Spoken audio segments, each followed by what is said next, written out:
Welcome to MSP Voice, the weekly show for MSPs by MSPs. Brought to you by Cloudberry, the #1 cross-platform cloud backup. Learn more at cloudberrylab.com. This is MSP Voice. Hello and welcome. This is MSP Voice episode number 32. Today I am happy to be joined in the interview with Jeff Sagraves with Blueline. So Jeff is out of the Carolinas. Great interview. He talks about some of the work that they're doing with Apple and how it's helped their business. Of course, now before we get to that, I have a couple of housekeeping items. We've got a MSP Voice webinar series coming up with VM Racks called HIPAA Compliant Cloud. So definitely check that out. If you missed the live on Tuesday, on the 22nd, it will be available for replay on the blog, mspvoice.com. Also, if you missed last week's episode with J. David Sims on HIPAA with HIPAA for MSPs, the recording is now available. It's on the blog, mspvoice.com, as well as on YouTube, called Duct Tape HIPAA.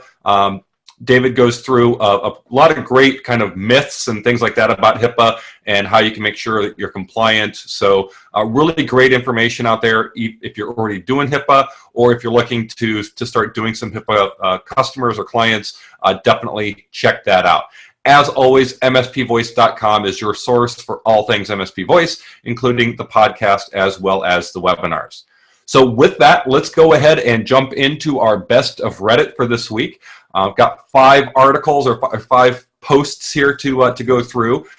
First up is getting clients to a newly created MSP. Common question, right? I've started business. How do I get customers? So this person is actually in Denmark and Scandinavia. Just started, doesn't have any contracts. How does he get in touch with companies? Any advice or ideas? The one here with the most upvotes is networking. So you can't stress that enough. You've got to get yourself out there, and go promote yourself. Whether it's Chamber of Commerce, political meetings, just hanging out with friends, golfing, all these different types of things. He highly recommends that. And what I think is great about his advice here is he actually gives some examples of what he's gotten from these different activities. And one of the things he's done is charity auctions, where he actually auctions off like 12 hours of his time at a charity auction as kind of a way to get customers. So he's gotten 4 clients from doing that, donating 12 hours at different charity auctions. He's gotten 2 clients and 1 referral from local political meeting. He's gotten 0 clients from quote unquote networking events, where they say, hey, come and network. And then he's gotten 3 clients from natural events like golfing, friends get-togethers, etc. And I think that last one's important because, in any situation, you've always got to be out there telling people what you do and selling your services, because even though the person you're talking to may not be in need of your IT services, they may know another business owner, small business owner that is looking for IT services. And if you have that personal relationship with one person, they might refer you to another. So it's definitely a great way to get business. Like I said, network. And, a lot of other commenters, essentially kind of post the same thing. Talking with, your personal relationships and getting involved and all those types of things. So definitely great advice out there. Take a look at it if you're interested, and also feel free to contribute if you've got something that works really well for you. Next up is verifying techs are checking in and actually on site. So this poster has, he admits he has a tech who he has found out through another tech who is basically checking in early, taking an hour and a half for lunch, and then checking out late. So it looks like he's working, 8 hours, but maybe he's only there like 6.5. And he's asking for what are some technology solutions, because right now they use Slack. So when you get on site, you check in on a Slack channel. That way people back in the office know you're on site. But he wants to know, is there a way that they can do it so that it geotags that person's location so they know if they're actually on site when they check in. And, what's interesting about this, I think, and, the #1 upvoted one, comment here is you can't IT your way out. You can't IT your way out of an HR problem. So keep that in mind. And basically what he's saying is you've got a bad tech if he's doing this kind of stuff. If you don't trust them, those types of things, then is technology really going to help? And a lot of people kind of really do talk about that it's more of an HR problem than a technology problem. So that's kind of the resounding theme in terms of people who are commenting. Now, some people do have good suggestions for check-in apps with geotagging and those types of things. But at the end of the day, it's kind of it's interesting too, because the original poster goes back and does admit that, hey, his guys are salaried, so it's not like he's getting paid extra and working less. That's not necessarily the issue at all. What they want to do is, if their techs are on site and their clients are fixed time, fixed price, or all you can eat. So, but if the tech is on site, they need to know that back in the office, so that if the client calls to their help desk and says, hey, I need help with this, they can say, hey, your tech is on site today, he's out to lunch, he'll be back in 30 minutes, whatever. So they can let the person know that, hey, you've got someone on site who can deal with that. So it's really just kind of a matter of logistics and making sure that you know where your techs are, so that way when customers call, you can let them know, hey, we got someone there, they'll be back in 10, 15 minutes, and they'll get you helped out. So it's kind of an interesting conundrum, I guess you would say. And then he also admits later that this is not this tech's first quote unquote issue. So maybe it is an HR issue, but still, if you're looking for ways to clock your tech's time, there are some good suggestions for some different technologies that will do that. So if you're interested in that, read through the thread and you will find that. Next up is, how do I take your money? Basically, merchant account research. So this person is trying to figure out what's going to be the best merchant services to be able to accept payments, whether that's ACH, credit, debit, PayPal. What's the best way to collect the monies that you're owed for your services.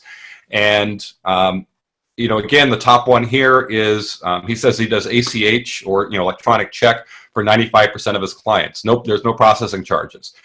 Myself, I deal with this as well, because we own some rental properties. And I have it set up online so that they can pay their rent, over the web. And electronic check, ACH, no cost. Credit card, there's a fee. There's a processing fee. You can charge extra and those types of things. So, basically you want them to pay ACH. Not everyone may be comfortable doing that for whatever reason. They want to put their bank account information out there. But it is kind of the best way and the cheapest way for you to do that. Of course, you can also have them mail in checks if you want, so that, you can process it that way. It's kind of up to you if you want to do that. And then, of course, there are a lot of great suggestions in terms of what different types of systems you can use, whether it's QuickBooks and those types of things. There's a lot of talk about Stripe on here, but there's others that point out you have to be careful on how you define your services, because they may define you as too high risk.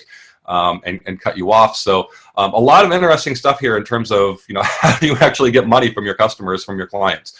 So definitely check that out. Next up, interesting one here, security cameras.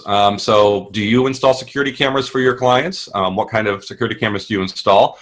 But this person has kind of an interesting one, because they do, and they do work with Ubiquiti installs, but they've got a client interested in putting in a Ring camera, because it has a doorbell. And he's done the doorbell security cameras before. He wants to know, is anyone doing Ring? And pretty much everyone says no. Don't install Ring. Ring is great for home use in certain situations, but it's not good for commercial use. And that's pretty much what everyone says. And there's also other suggestions in terms of what kind of cameras and systems do work well. But pretty much everyone says, hey, Ring is not good for commercial use. Someone else pointed out, hey, that there were Amazon employees who were able to view the Ring video feeds for a while and those types of things. So some security concerns there and those types of things, just not necessarily good for business. One thing I thought was interesting here is someone in Oklahoma said that you can't install cameras without a license, and there's big fines if you get caught.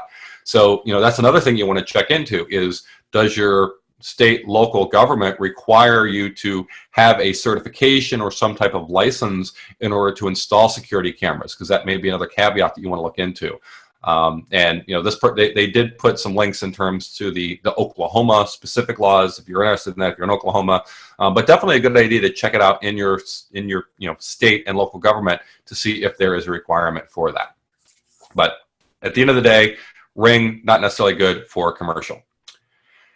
And finally, hardware as a service, pricing and return on investment. So this person is looking at offering hardware as a service, or has, and he's trying to think out, how long is it going to take him to make his money back and those types of things. So he says, if I had an $800 desktop, I'd tell the client it's about $22 a month. That would get him $800 in 36 months or 3 years. He's like assuming it would get replaced every 3 years.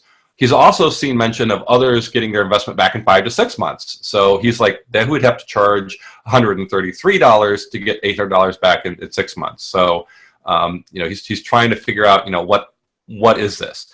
And the top post here from TCP MSP, he says, never sell hardware as a service a la carte. It must be included in the managed services deal. So it should be all bundled into the contract. And what he says is they do $195 per user per month. So that includes dual 24-inch monitors, a Dell 7060, wireless keyboard, mouse, surge protector, patch cables, Office 365 Premium, AVRMM, and all-you-can-eat labor. So he does break it out that the PC cost on the invoice is $52, but they only break that out for sales tax. If you don't have to do that, don't do it. And he says, don't worry about the ROI. He worries more about the total profitability of the managed services agreement. He said, hardware as a service makes me more profitable because it protects my hardware margins, standardizes my equipment fleet, and forces a standard refresh cycle. And he loves to talk about HAS. So if you are interested, hit up TCP MSP. I'm sure he'll help you out. And, I think that's great. If you can bake it in and you can standardize everything across all your customers, it does make things easier, makes you more profitable, makes it easy for your techs to do those types of things. Of course, there was a question, what happens at the end of the term? So do you offer, a $1 buyout to the customers to own the hardware? What do you do with the computer after you replace it? Those types of things. So TCP MSP says buyout should never be an option. He says the point isn't to be a financing company. They offer it because they offer hardware as a service because it's better for the client, makes them more profitable. So in terms of the old hardware, they do recycle or dispose of it. They don't bother trying to sell it. They run a managed services business, not a used PC business. So, a couple of different options. And then one other kind of thread that's interesting here is that, if you are going to do this, how do you, are you going to lay out all of the money, for that hardware at the beginning, or is there a way to finance it? Because it can be very expensive. You might have to lay out $20,000 up front for a customer to buy all their hardware, just to have them essentially pay you back for it over a number of years. And I think that's kind of the original poster's point too. But others do mention that there are companies out there that will do financing, that will help you out with it. They'll take on the risk and those types of things. Especially if the customer goes out of business. So a lot of good tips here on hardware as a service. So if there's something you're looking to offer, you want to bake it into your managed contract deals, definitely check out this post. Everything is in the show notes on mspvoice.com. So now we go into the interview with Jeff Sagraves, again from Blueline IT. A lot of great stuff, especially on how they've been able to use Apple to help them build their business. So thank you very much. Hello and welcome to MSP Voice. Today I am happy to be welcomed by Jeff Sagraves with Blueline out of the Carolinas. Jeff, why don't you introduce yourselves and tell us a little bit about what you guys do? Sure. Again, I'm Jeff Sagraves. I'm the president over at Blueline Technologies. We're based out of Charlotte, North Carolina. We consider ourselves a technology solutions provider. So we managed services is part of what we do, but we're very broad. And as far as managed services companies go, I guess what makes us a little bit different is we have about half of our organization is focused on Apple support as well as support. So we've done a lot of work integration with the Apple Store. We've hired quite a few former Apple geniuses, and so it's an interesting dichotomy and personalities over here when you with Windows and Apple team and trying to make it all work together in harmony. Yeah, and it's important because you see more and more. It used to be everyone ran Windows, and now you see a lot of people carrying their MacBooks and using Apple products at work, and obviously on the cell phones and those types of things. So right. Yeah, and again, getting everything to work together. I know it used to be much more of a challenge than probably what it is now. No, it's still a challenge. Oh, okay. And it's funny what we really see, and even in shops that have Windows environments and Windows servers, a lot of the executives want to use Macs. Yeah. What we do, we do a lot of catering to the kind of C-level execs that they want to bring their own devices, bring in a Mac, and we have to let it work with their applications and their systems. And some applications just don't work well with a Mac, and that's all there's to it. And part of our job is figuring out how to make it work in a Windows environment so that the execs stay happy with their toy. Yeah, that's their toy. It's not a toy. It's a high-priced piece of equipment. That's right. So, how did you get into business? How did you get started? Did you have a career in IT first? A technical background? Kind of give us the journey, so to speak. Sure. I don't have a technical background. I guess.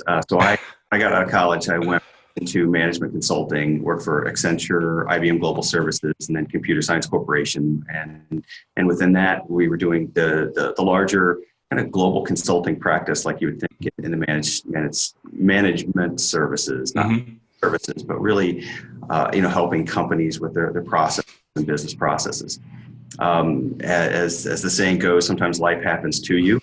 In a downsizing with Computer Science Corporation, as they were going through a bit of an upheaval and trying to figure out what was the next step to what are you going to do with your life. So what better thing to do than start up your own business. I got 2 kids in college, 2 mortgages, so why not take the leap? So I kind of stumbled on this company was for sale.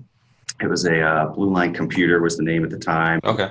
3 employees. The owner was he was looking to retire. He'd really checked the business. So there wasn't a huge concern with him backing away. And I acquired, and this is in 2013, early 2013. And so we've been growing 25% year over year since then.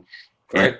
And so I don't have the technical background, which is actually a good thing. I always say, to work on the business versus in the business. So what I've done is put in repeatable methodologies, client service, the methodology, and different things that we did on the management of some of the other firms I worked in, and put that in place here to really, my goal is to give that kind of that big 5 consulting experience. Okay.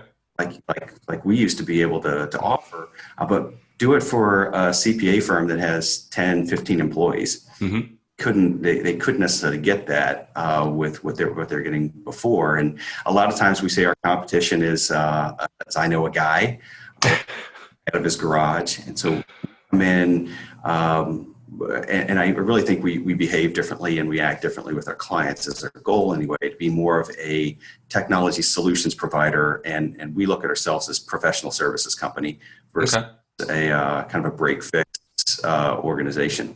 Now, when you acquired this company, were they already offering managed services, or were they primarily break fix? Did you have to transition? So they had, I'm trying to think of the number. It was a very small number of recurring revenue stream.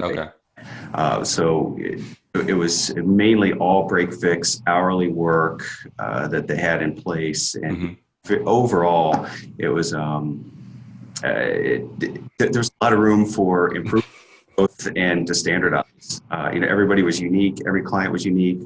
3 consultants that they had their own accounts, and they didn't share much across the group. So having that shared mentality, team mentality in place to go from 3 to, we're now at 15 employees, and we're expand now. I mean, we've got to the point. It's time to get more people on board, because it's a good time to be us. Yeah. I was looking at your website. I noticed, you've got, nice office. Saw some of the pictures there, but also, I found it interesting. You kind of have some, coast to coast coverage as well. You have clients in, other states. How more remote could it be from the Carolinas to California? So now do you work with people who are on the ground out there? Do you subcontract? Or do you just do everything remote? For them, it's all remote. Okay. We do have a bit of a presence that we have. We've established offices in Greenville, South Carolina, and Raleigh, North Carolina. Each one of those it's about 3 hours away. So we have a presence there. The California clients that we have, right after I bought Blueline was kind of approached, out of the blue by somebody else that's trying to get out of the business, and they just gave us it was a web hosting business. Okay. And I figured, hey, why not? Well, it's computers. So we picked up the web development, web hosting company. And with them, they had the owner had originally come from California, so he had a base of clients that were from there that he did support for. We've kind of gotten away from the web business a bit because it's left brain, right brain. What color of blue do you want your web? It's not us. But what we have done is we've maintained with those clients some of the cloud services that they need. Mail service, different applications, and some things that they still support. So we do have about a dozen or so clients that are based in Southern California. Cool. That we do their cloud services for them, all remote. Awesome. That's great. Now, what about verticals? Do you guys, do you have any particular one that you really focus on, or do you have, focus on multiple verticals, things you don't do? Well, it's definitely multiple verticals. I stay away from government, state and local government, and in the broader sense. I had enough of that back in the Big Five. But we've got a bit of a niche that we have started in K through 12 education. Quite a bit with private and charter schools, and that goes back to our Windows and Apple presence that we have, because so many of the schools have multiple types of devices they have. So we do have a good K through 12 presence and a good story to tell around that, and we do a lot with the just charter schools in this area and some of the private schools. On top of that, we have a significant niche as well in CPAs, financial services companies. Some small private medical providers, dental care, a few medical practitioners as well. And then the other one that we're really seeing to kind of a growth, and it's all word of mouth, is in architecture and engineering. We have a few, and especially on the CPA side and the architecture, as well as the schools, once you know some of those applications and we work with them and support them, it's kind of a word of mouth that we hear as they talk to others. So, and we're also growing pretty rapidly in the furniture industry out that makes sense in West North Carolina. Again, it's we know an application that is supported that's very prevalent within the furniture industry and throughout Western North Carolina. And the owners of that application, as they go into new accounts, they just bring us with them because they know we're not going to try to replace them. How to keep it up and running, and especially with security issues and with new versions of the software that are coming out, we've done it before, and so there's a bit of a trust there. Great. Yeah, it's it's always great when you can kind of specialize, and then also if you have another vendor bring you in to say, hey, look, here's the application, but if you need for ongoing support and maintenance, I really recommend these guys. They know it, and so that's some of the best kind of business to get. Right. Yeah. Just real quick, just this is like a personal curiosity of mine. You mentioned K through 12, and reading the tech stuff that I do, and I'm kind of into Chrome OS and those types of things. Do you do anything specifically for like Chromebooks and those types of things? Because I believe that they are in use in some K through 12. Yeah, we have a little bit on the Chromebook side. On most of our clients that we work with are not as they're not using Chromebooks as much. We see that a lot in.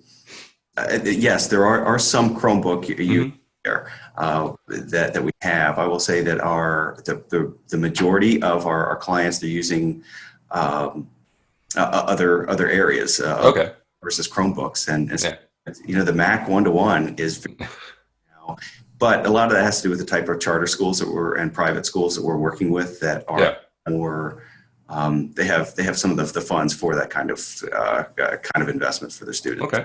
Yeah, that makes sense because Chromebooks are cheap. So,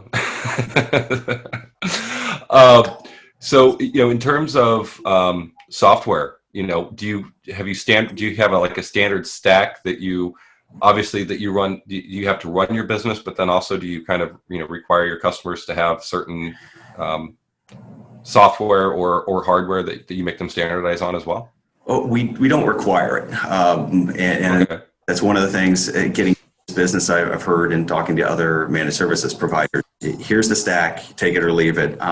We really do support in multiple, but we really try, when given a choice, we do try to standardize as much as possible. I mean, we do from a resale perspective, we do a lot of Dell Okay. servers, PCs, laptops, and we're to the point now, and especially with some of the trade wars going on, and we can't get computers in fast enough. Wow. So we have been buying Dell PCs and laptops. We keep them in stock, and again, we pretty much sell them as fast as we can get them in here.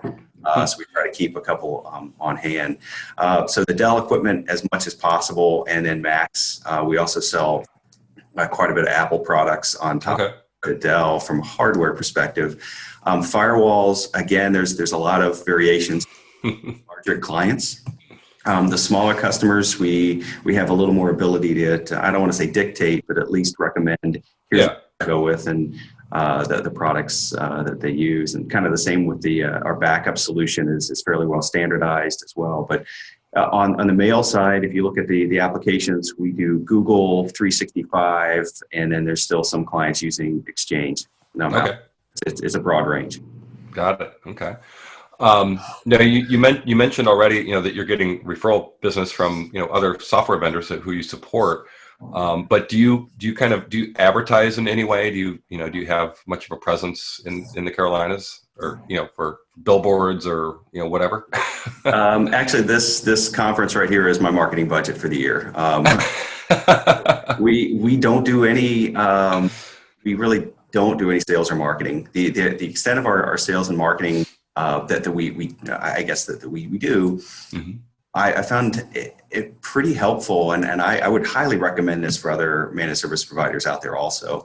Every summer, I go out and I recruit and find a really good sophomore to rising junior mm-hmm. marketing person that high school or college? College level that's looking for that first summer internship and some mm-hmm. experience level to go through. I have a bit of an advantage. I also coach high school sports. Have a bit of a presence, and I know some of the kids that have been mm-hmm. up through some of the programs. But if you can get somebody that's kind of hungry, it's eager, one of the sides, fast food or working at retail, it's a very inexpensive way to bring somebody in, flexible hours, mm-hmm. They want to go to the beach for a week, and so they still have that kind of mentality, but teach them a few things. They update our website, do some social media for us, go to a couple of conferences and meetings. And I've used that as a way to give back, because I think it's been for them over the past 5 years, and they see them all grow and progress to careers. But it's great for us. We have somebody in here, fresh, new ideas, and they kind of are our marketing budget. Okay. And it's a little bit different, unique, but it's been great. It's been very well received by our team, and I think it's been a good thing for the individuals as well. Cool. Yeah, and I also noticed, you have some community involvement, on your website where, you foster that, hey, let's give back to the community or volunteer and do those types of things. So. Right. Yeah, definitely. I'm serving on a couple of boards here locally for nonprofits, and it's mm-hmm. a big reason why I wanted to have that flexibility of owning my own firm and being able to pick and choose some of the causes that we feel strongly about. Yeah. Okay.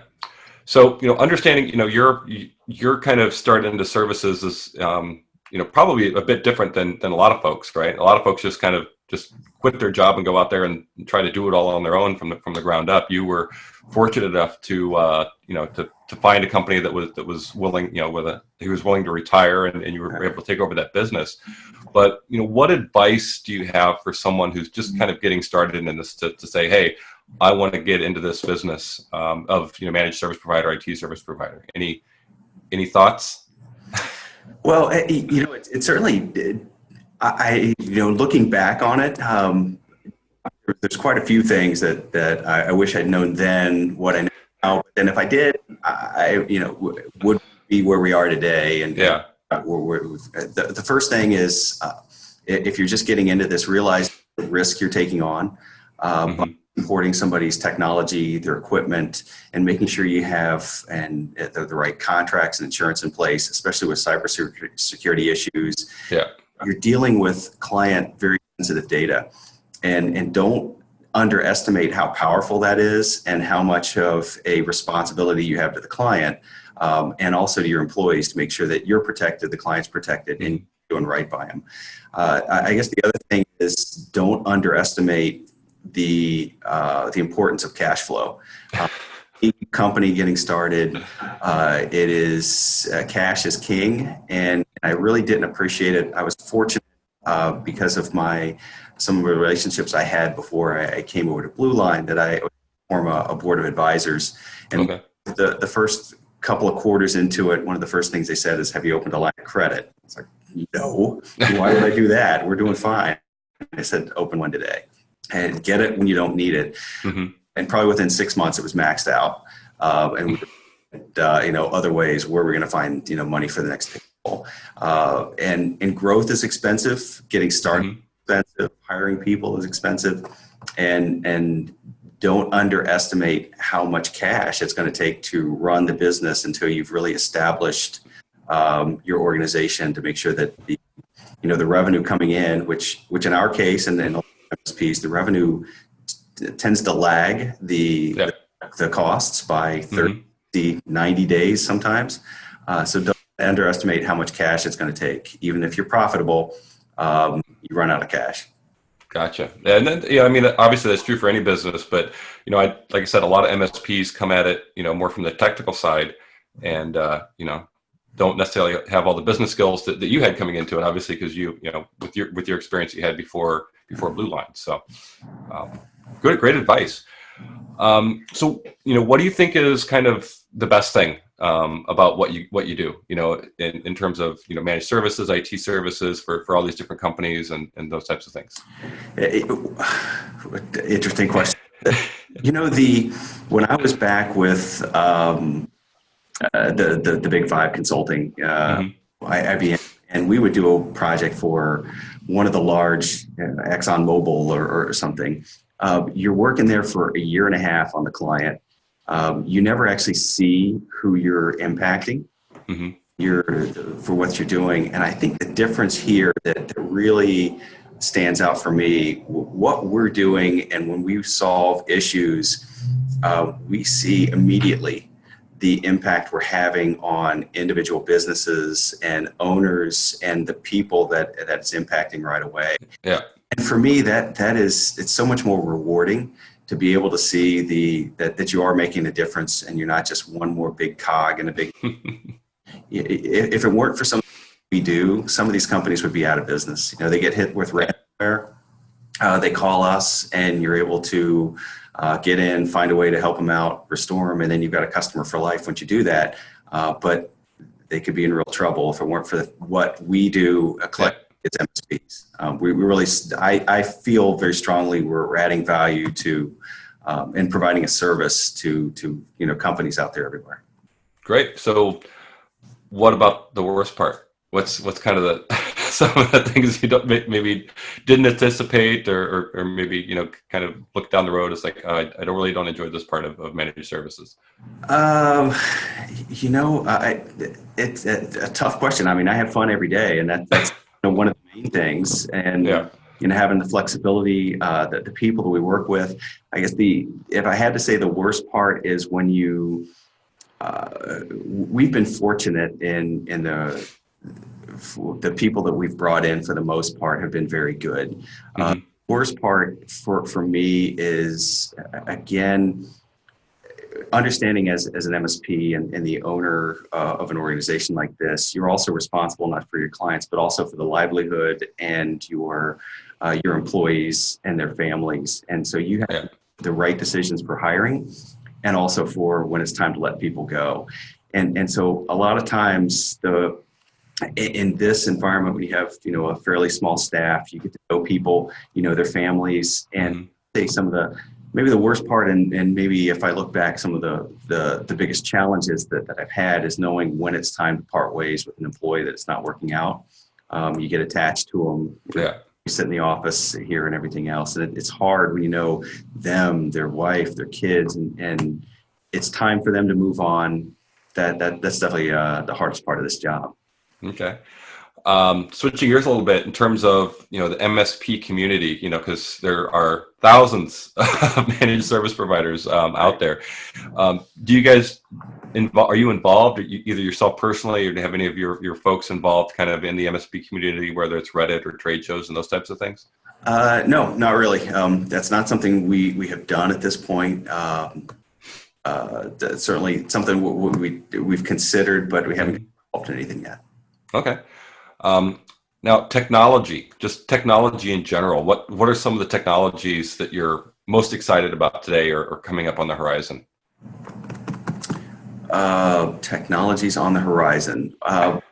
So we're doing a lot with wireless now, and some of the things I see on the Internet of Things, as they say out there, and I've seen the vision of what it can do with being able to use wireless technology plus big data, and being able to track data and performance issues and overall performance, more on the manufacturing side, and some of our clients that use more process oriented work. Okay.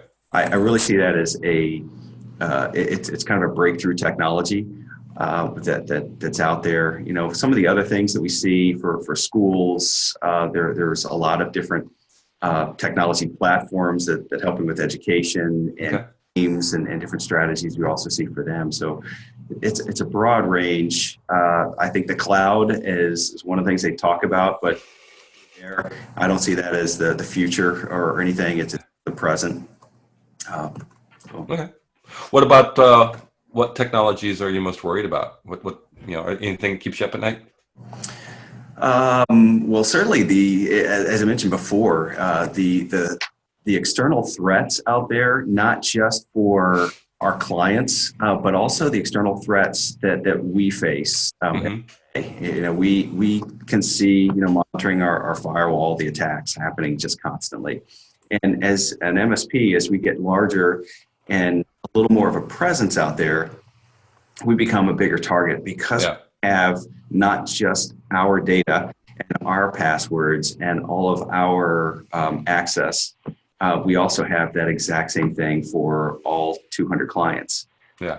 And so if somebody were to breach us, we're going to have a really bad day. So when I think of what concerns me, keeps me up at night, technology, it's going to be those cyber threats, and we are doing everything we can to not only protect ourselves but also protect our clients, because if for some awful reason we get breached and they're in there, there's a whole lot of other people that could be impacted as well. Yeah, and I know there's been some bulletins gone out, to say, hey, service providers, IT service providers, you guys are you're a vector, right? Because these bad actors out there know that you manage a lot of data and a lot of information for multiple clients. So it's like, hey, rather than hack just one doctor's office, let's attack the service provider and get to 20. So right. Definitely a big threat out there. Okay, we are winding up. We're now down to our rapid fire round. So I've got 6 quick questions here for you. Don't think about it too much, just a simple answer, and we'll go from there. Are you ready? Bring it. Okay, so first up, Apple or Android? Apple.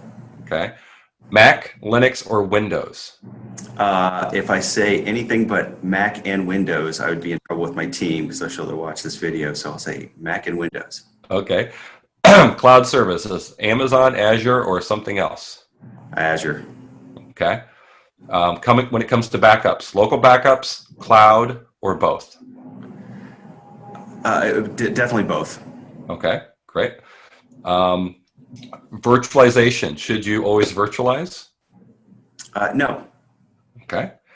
And finally, which is worse, printer support or vendor cold calls? Oh, nothing good ever comes out of a printer. So printer support is just, that's something we avoid with a passion. Okay, yeah, I need to go back and tell. I think printer support is definitely winning. I should keep a running tally of where we're at on that question. Every now and then a vendor cold call will come through for you. So you know what? Yeah. The printer, never. Yeah. Yeah. So great. Jeff, before we go, any other, parting words, things you want to let the audience know about before we go? Not that I can think of. Good luck out there. So. Okay, great. Jeff, thanks again for being a guest, and hope we get to meet face to face someday. Excellent. I appreciate it. All right, thanks. All right.